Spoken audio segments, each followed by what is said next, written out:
Hello and welcome to All My Friends Are Right Here. We've got Vince. Oh, We've got Chris. I'm a pretty wise dog. And I'm Kia. I want to do a little doggy thing. That's my dog impression. But hello and welcome to Some of My Friends Read Comics. Did I say the name of the show right when we started? I must have, otherwise somebody would have stopped me. Welcome to the show. We talk about comics and we read them, usually in the opposite order. Today we are venturing outside the realm of superheroes and into the realm of animals, doggies, pets. We are reading a little collection by Evan Dorkin called Beasts of Burden, all about a bunch of dogs and cats. Jill Thompson. I think Jill Thompson should go. You're right. I always tend to emphasize the writer. Jill Thompson did the art for this, and she did a marvelous job. I think most of the time, I think I just enjoyed looking at the art more than anything in this collection. But it's about a bunch of dogs who are encountering the supernatural. At one point, reading it, I thought this is just like Supernatural with dogs and cats. I had never read this before. Vince, you hadn't read this either? No.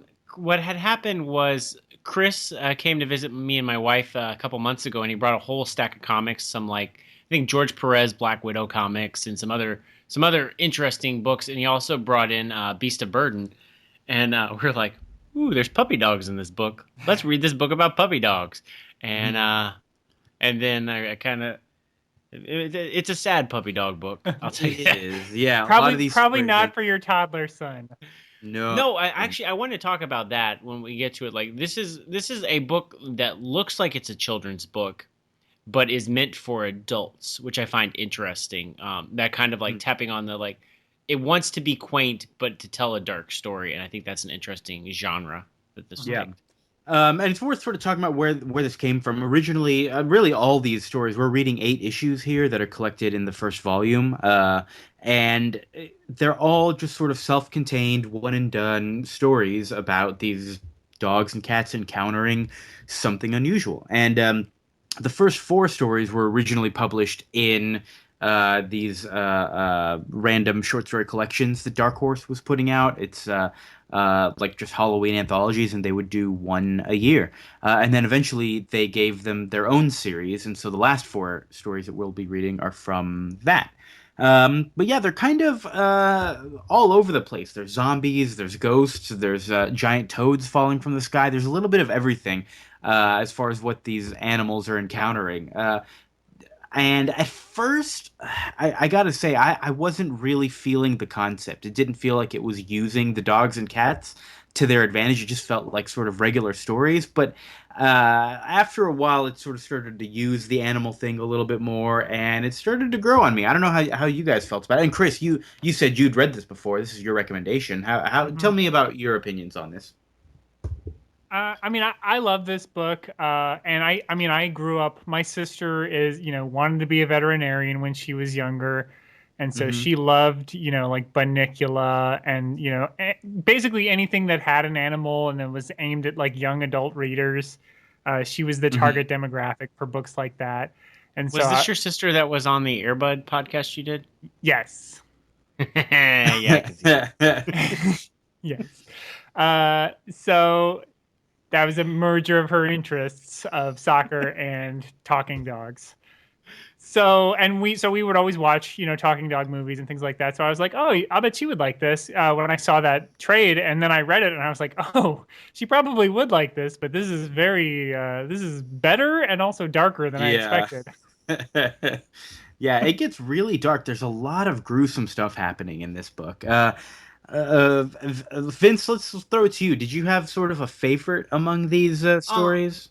Well, I was on board from the very beginning. It starts off with an 8-page story. I mean, I guess it was written for anthologies. I guess even Dark Horse must have done this because even Sin City came out of anthologies like this. And so it just started. I was on board because even though it was an 8-page story, the first one feels very lived in.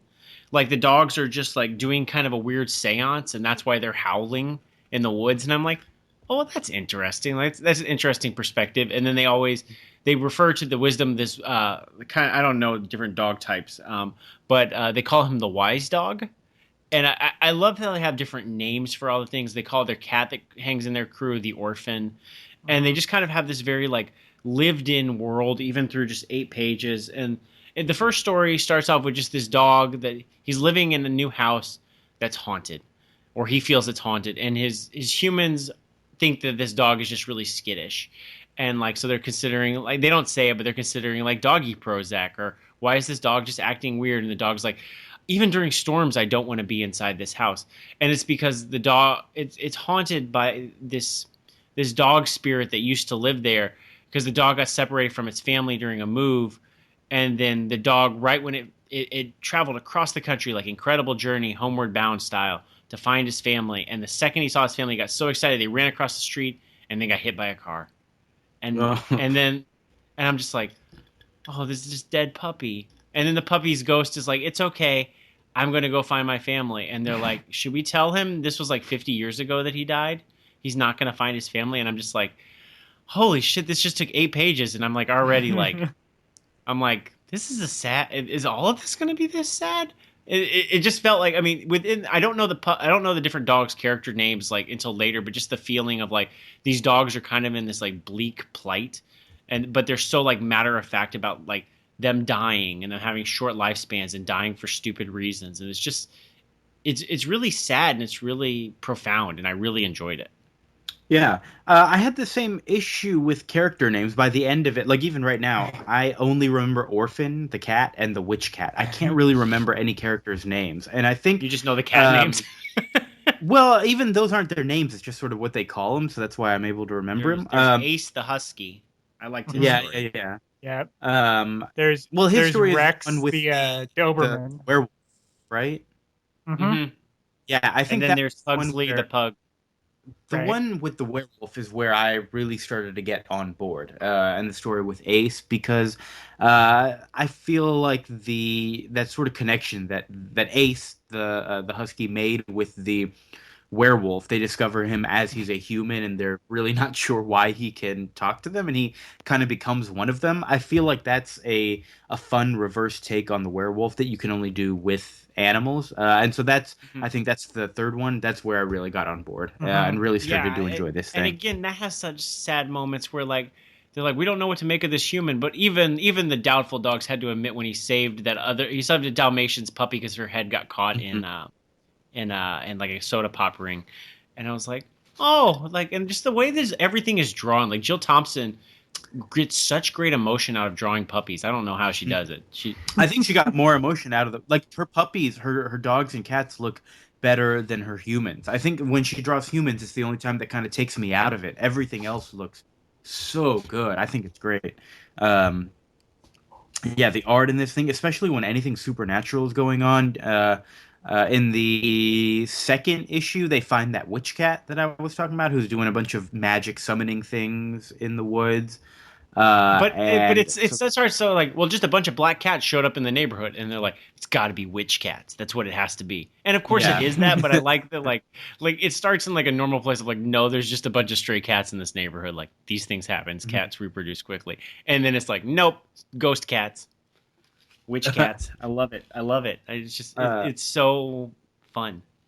Yeah, I think that was my favorite piece of art in the entire series. Seeing that, it was just really, really cool and creative. So I enjoyed it. The other piece of art that I really liked was in the fifth one, The Gathering Storm, where frogs are raining down from the sky.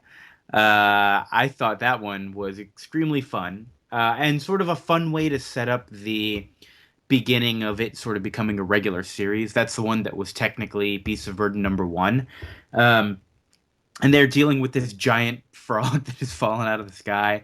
But at the end of it, we start to get this sense of, okay, we're a continuing series now. What's going on? Where the wise dog, that's what they call him, right? The wise dog. Mm-hmm. He sort of offers them positions at this. What does he offer them? To become junior apprentices for that district, to enter the society of whatever, these people who study the weird and mystic. And at that point I was like, oh, okay, cool. So there's like a world that we're entering now where they're going to start to learn more and more about it. I thought that was very neat. Mm-hmm. Yeah, and I like how there's a wise dog in training. Is her name like Miranda or Morgana or something? I can't remember her exact name. Yeah. But I really liked her because she's like, I don't know all the spells yet. I'm still in training. It's like they got like a young priest to do an exorcism. And so she's not like fully trained because the wise dog's not fully in this story. And I'm like, just like those little touches. It's just a really great story. And up until this point, it just been disjointed short stories. And even Evan Dorkin talks about in the afterword of the collected edition. He's like, I didn't even have a name for it. I just called it my that book I did with the dogs and that one cat. Like that's what I called it. And like he didn't even have a name for it, so he had to come up with the name Beast of Burden, which he thinks is a little hokey. Their town is named Burden. Or neighborhood. Burden Hills, yeah. Burden Hill. Yeah. But and even from like a writing perspective, like I have this tendency, like I was entranced by this approach because like when I write, I want to like create this whole world, and I end up like getting way ahead of myself, and I want to create everything, and then like have all these different characters that they can then play off of, and then I want to have this whole lived-in world and these 15 different adventures, and I want to have this like multi-movie arc or this multi-comic book story thing. And so he's just like, I just wrote an 8-page story, and then it was successful, so I wrote another 8-page story, and then people seemed to like it, so I wrote another one, and with like no grand plan, seems to like back into a really grand plan where like the dogs halfway through are just doing random adventures to then be recruited into their society. But I guess it makes me want to think like maybe I should write short stories and not put too much committing on myself to just say like just write an 8-page story and make it fucking good and then go from there. Don't try to like set it up for sequels or any shit like that. I mean, I've always been a big proponent of short stories and anthology collections and stuff. It's a fun way to get out a quick idea and just write about it and get it out there. And it's fun to read just because there's so many different ideas. One of my favorite authors, Philip K. Dick, I haven't really talked about him much on the show because he doesn't do much with comic books, but his anthology collections are great because he's just filled with these crazy, weird ideas. And not always necessarily the best novelist, so his long stuff is like, okay. But just reading his ideas quick fire is fun. And so anthology collections, like there's still a bunch out today. Dark Horse still does Dark Horse Presents. There's Vertigo used to do a 2000 bunch. AD. Vertigo still does a bunch of quarterly collections. They're still out there. I always like picking them up and sort of flipping through and seeing if the art grabs me or, just checking out a story here and there. So yeah, I was really happy to do this because they do, on one hand, I wish there had been a little bit more connection between all the stories, but at the same time, I'd never read something that sort of continues from anthology to anthology and grows into a full, connected story and universe like this. So it's really interesting seeing those changes, and what he has to do to make that work. Chris, I don't think we've asked you, what was your favorite story of the bunch? I don't know what my favorite story was. I think I really like the werewolf story. I also really like the puppies story. The Lost, I think, is the name of that one. Yeah, that one's pretty sad. Yeah, I like the intro to that one too. It's as soon as they have joined the society and now all the other loser puppies around the neighborhood are coming up to them with their stupid made up problems. It was like a fun little montage, but then because one of them's just like, yo, there's this cat that just keeps meowing and howling at night. I think it's trying to communicate with the dead. You should probably kill it. Yeah. Like, yeah. Or it's just a cat and he. Yeah, I like the Chihuahua. That's like creatures posing as humans abducted me and put a little chip in the back of my neck. They use it to spy on me and make me do things like chase cars and bite people. Yeah, I really like that. But yeah, then it did again get to be a very sad story about a mom who's lost her 2 puppies. And then because there's a human boy that's torturing just animals around town. Mm-hmm. Is that what it was? I kind of lost that thread of it. I didn't realize that he was torturing the puppies. Yeah, that kind of got lost in the shuffle real quickly. But yeah, that's what had happened. Yeah, because I guess some other animal, because they tried to communicate with the lost puppies' souls and ended up like waking all the souls of all the drowned puppies and animals in that lake. And then some of them got possessed and killed that boy as kind of like an aside. And then afterwards, I don't know how it made front page news that a boy was murdered, but it's okay because he was a puppy killer. Well, there's not a whole lot that happens in the little town of Burden Hill. Yeah, and it was more like what happened here? Like the police just show up and there's just, he's been mauled and then there's a bunch of like, cat skeletons and dog parts and you're like, what the hell? Mm-hmm. So it's not clear Ugh. even how he died, really. Mm-hmm. But I don't understand how it made front page news, but he's not like a victim. Like he's like, good. I'm glad this puppy killer's dead. Like that's the way the front page article's written. Um, it's really weird. But yeah, like that one was like, I think maybe it's me as a parent, but like when these dogs are like missing their children or like their children are in peril, like that like seems to really be getting to me. And I think like animals tend to do that. Animal stories tend to do that to people anyways. I think it's very, very good in its emotional manipulation. This book is That might be why I had a tougher time getting into this as well, because I'm not as big of an animal person as most people. Not really a dog guy, not really a cat guy. I'm just kind of a guy. So yeah, it has to really go the extra mile to win me over, I think, rather than sort of giving me a few extra like a motivations. shorthand. Yeah. The other stories that we haven't talked about yet, something whiskered this way comes, where the two cats find an army of rats living in the sewers that are ready to like come up and fight humanity. But the witch cat uses her witch magic to quell them and escape. And then the last story is the one that kind of leaves a little nugget for, I guess, more to come. I don't know how much more of this is out there, but what happens? Some evil like wizard guy gets resurrected from the dead? Who is this guy? We don't really know. He just knows magic, right? Yeah, just some asshole. I don't know. So, well, he's not just some asshole because he's got like an army of mud golems with him, and he's got like a book of spells. And afterwards, after they beat him, they're like, "Hey, we felt something weird. This is like a sign of things to come." It's like leading them on to saying, "Hey, make sure you come back because there's going to be more stuff that connects together and leads to this." But I don't know. I don't know exactly who this guy is and why he had so much magic that he was able to do, and why he was resurrected. But it was still neat. I like seeing those mud golems throwing stuff around. Also, they meet this new dog who has his owner's hand because his owner was killed by the mud golems. Good stuff. Lots of dead people. It's really depressing. Yeah, I was trying to look to see if there was more collected editions, and there aren't. I don't know if it got published as any more single issues. Yeah, there was a team-up issue with Hellboy, but I'm not sure. There might be one or two. Wait, what?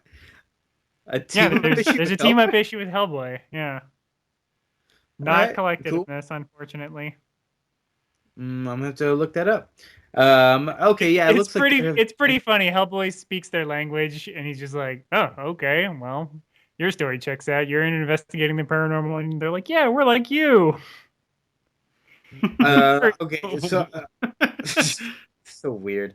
There were 3 more short stories in Dark Horse Presents, which were collected as Neighborhood Watch. Then there were 2, I guess, sort of one-shots that are out there, Hunters and Gatherers and What the Cat Dragged In. So I might check those out. Okay, so a couple of new recurring segments on the show. Favorite character? Who was your favorite character? That's a theme song. Who's your favorite character? Chris? My favorite character, and maybe it's just, again, my sister's influence, but it's Ace. He's the husky dog. And he's a badass. He's such a badass, and he's so, like, he, like, believes in his human that's a werewolf, and they're such good bros. And then like he feels the need that when the werewolf turns into full werewolf, like that he has to take the werewolf down. Right. And then Ace gets in the fight with the werewolf and he's like bleeding out. And there's evil humans that kidnap the werewolf human. But then like they look at Ace and they're like, no, that dog's dead. Just leave him to go. And you can see Ace just crying. Like there's just like that single solitary tear is like, I'm gonna die.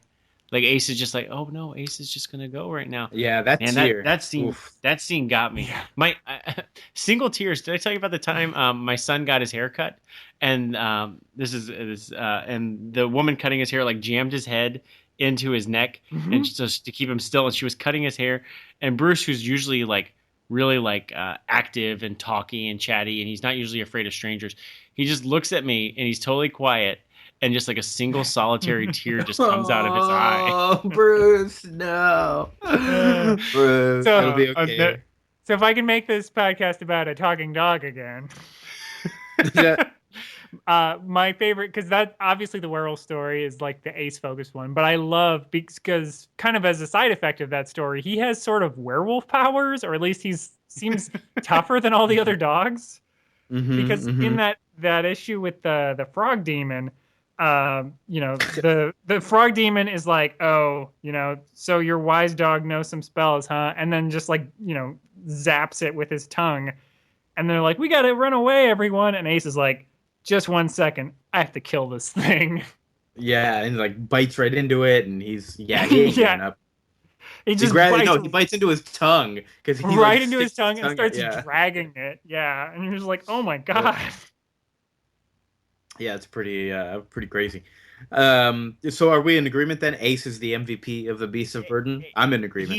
He's the MVP, but I also want to give a shout out to Pugsley, the pug. Yeah. Because he's just like, I always like picture him like in like kind of like a 1930s like bald fat kid, like Little Rascal style, just being like, oh guys, I don't want to do this. I don't want to get any adventures. I really liked him. I want to give a shout out to him, and I just want to also give a shout out to my favorite name, which is the cat, the Getaway Kid.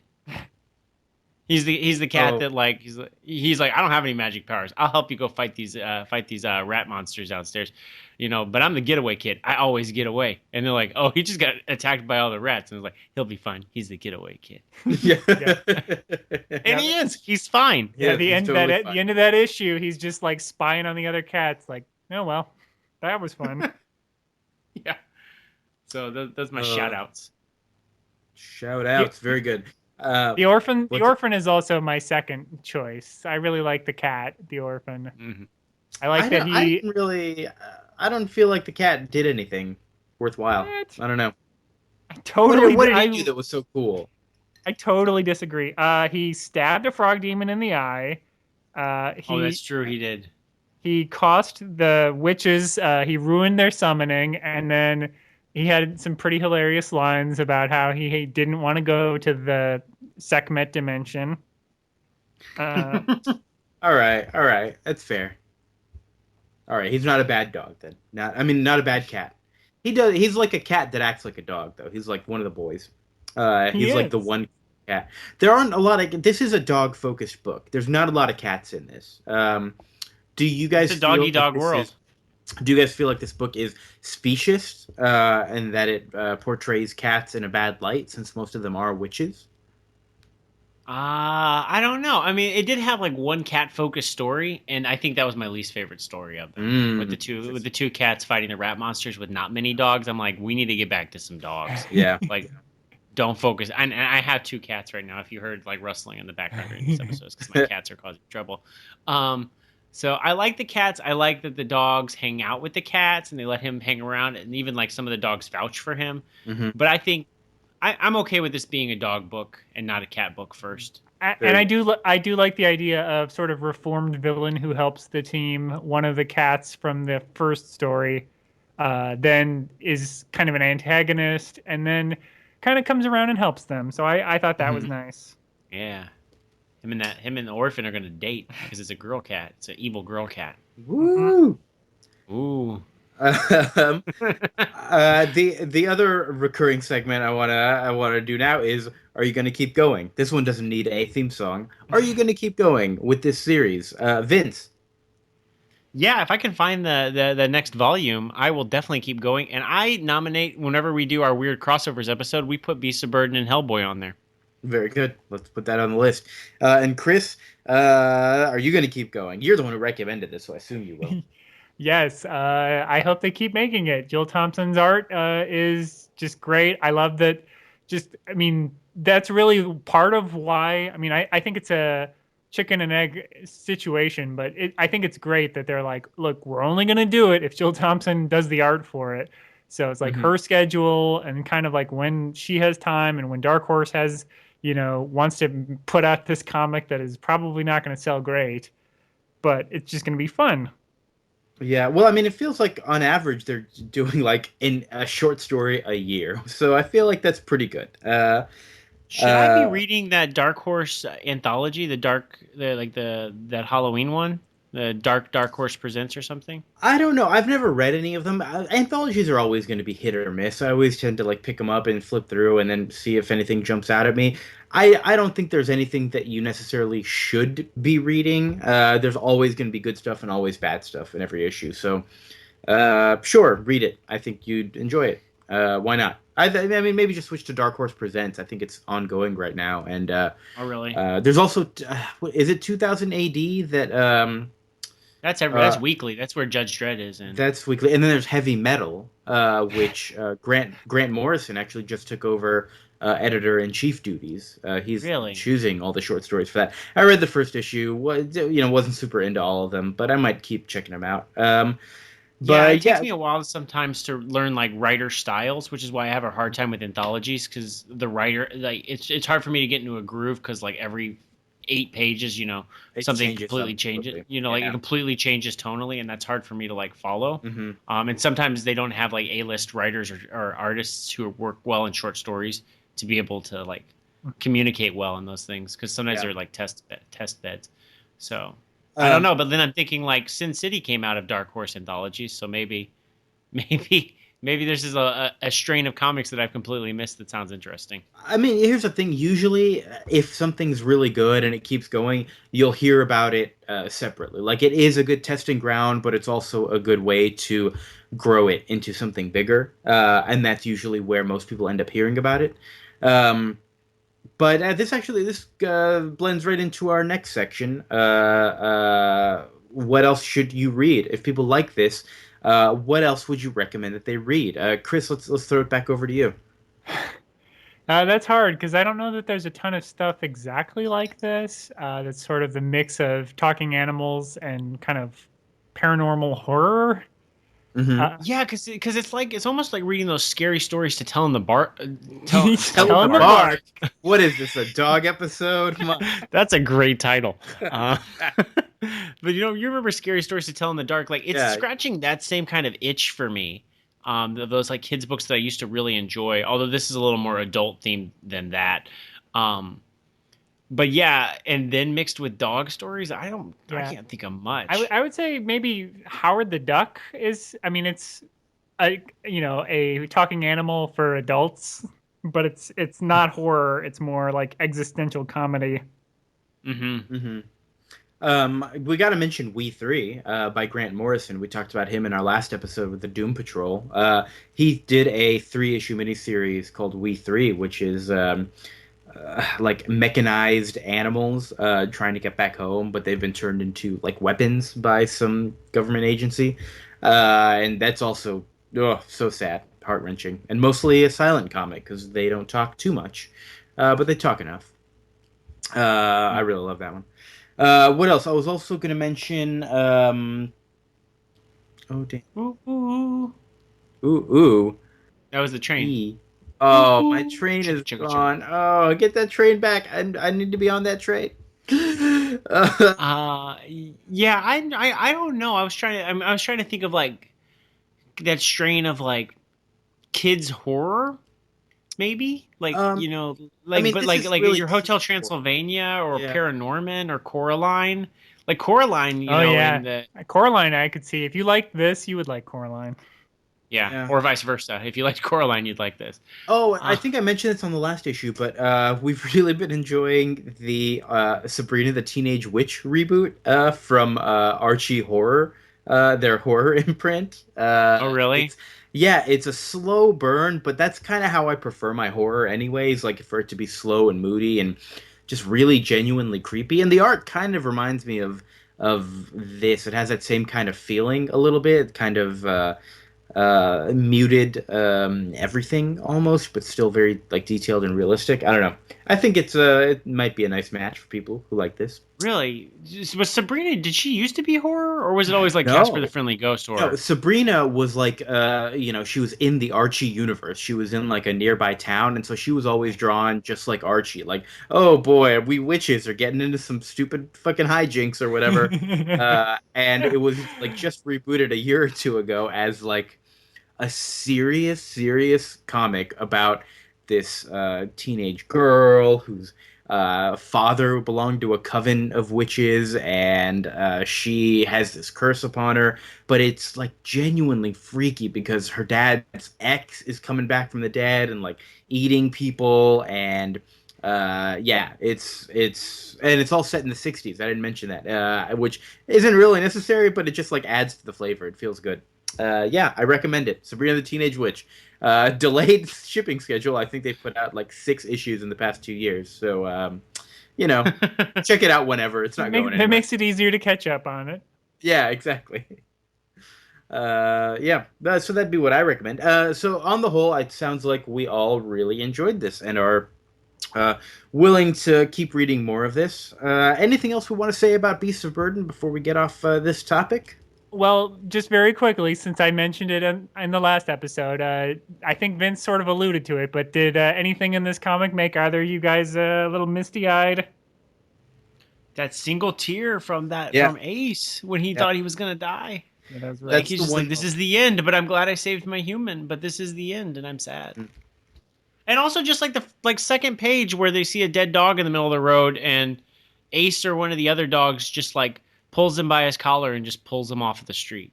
Like even just like little things like that. Mm-hmm. Yeah. This whole book made me misty. Like I think you even told me like, oh, if we want to read about dead dogs and cry, like let's cover Beast of Burden. I'm like, Oh, you know, we didn't talk about what else the creative team has done. We didn't mention that Evan Dorkin, who wrote this, used to write for Space Ghost, Coast to Coast.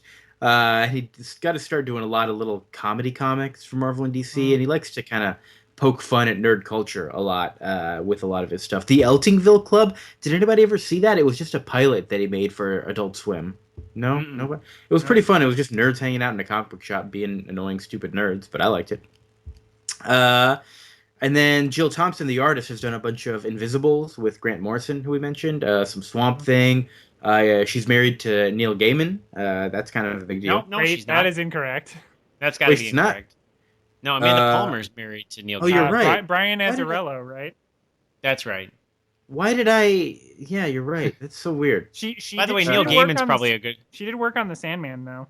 Maybe that's where I got things mixed up. Oh, all right. Sorry. Yeah, Sandman might be a good place to go also. Hot take. Sandman might be an interesting comic. Yeah. Very, very hot, Vince. Very hot. What are your opinions on Bush Gore? Oh, not going there. All right. Next time on the... Wait, anything else about Beast of Burden? I think we're done. Loved it. Check it out. Great. All right. Next time on the show, we are jumping even further into the realm of modern comics because we are taking a look at the 2016 Eisner Awards.